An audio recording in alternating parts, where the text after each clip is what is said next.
வணக்கம். திடீர்னு தவிக தலைவர் விஜய் எடுத்துள்ள மிக முக்கிய முடிவு அரசியல் வட்டாரத்தை திரும்பி பார்க்க வைக்க போகும் பெரிய நிகழ்வு.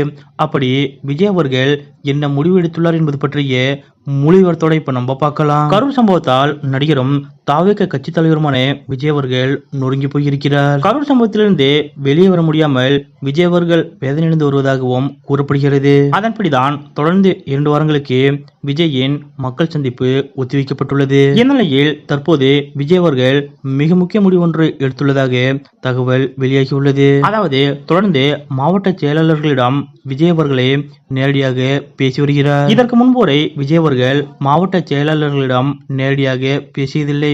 மாறாக பொதுச் செயலாளரான புசி ஆனந்த் அவர்கள்தான் மாவட்ட செயலாளரிடம் பேசி வந்தார். ஆனால் அவர் தற்போது தலைமறைவாகியுள்ள நிலையில் அடுத்த கட்ட நடவடிக்கை என்ன என்பது குறித்து தெரியாமல் தொண்டர்கள் தவித்து வந்தனர். இந்த நிலையில்தான் தற்போது விஜய் அவர்களே நேரடியாக மாவட்ட செயலரை தொடர்பு கொண்டு பேசி வருகிறார். அத்துடன் இதற்கு மேலாக மாவட்ட செயலாளர்களை தொடர்ந்து தனது கட்டுப்பாட்டில் வைத்துக் கொள்ள விஜய் அவர்கள் முடிவெடுத்திருப்பதாக கூறப்படுகிறது. அதாவது இதற்கு மேல் தொடர்ந்து மாவட்ட செயலாளர்கள் உள்ளிட்ட முக்கிய நிர்வாகிகளிடம் விஜய் அவர்களே நேரடியாக பேச இருப்பதாக தகவல் வெளியாகியுள்ளது. குறிப்பாக இந்த இக்கட்டான சூழ்நிலையில் தினமும் போன் மூலம் மாவட்ட நிர்வாகிகளிடம் கட்சி நடவடிக்கைகள் குறித்து விஜய் அவர்கள் பேசி வருகிறார். குறிப்பாக மக்களுக்கு இடையூறாக எந்த நிகழ்ச்சியும் நடத்தக்கூடாது என்றும் கரூர் மக்களை சந்தித்த பின் கட்சி நடவடிக்கைகளை மேற்கொள்வதாகவும் விஜய் அவர்கள் கூறியதாக தகவல் வெளியாகியுள்ளது. மேலும் கரூர் மக்களுக்கான உதவிகளை செய்து கொடுக்கவும் நிர்வாகிகளுக்கு விஜய் அவர்கள் அறிவுறுத்தியிருக்கிறார். அத்துடன் எந்த விமர்சனங்கள் வந்தாலும் அதற்கு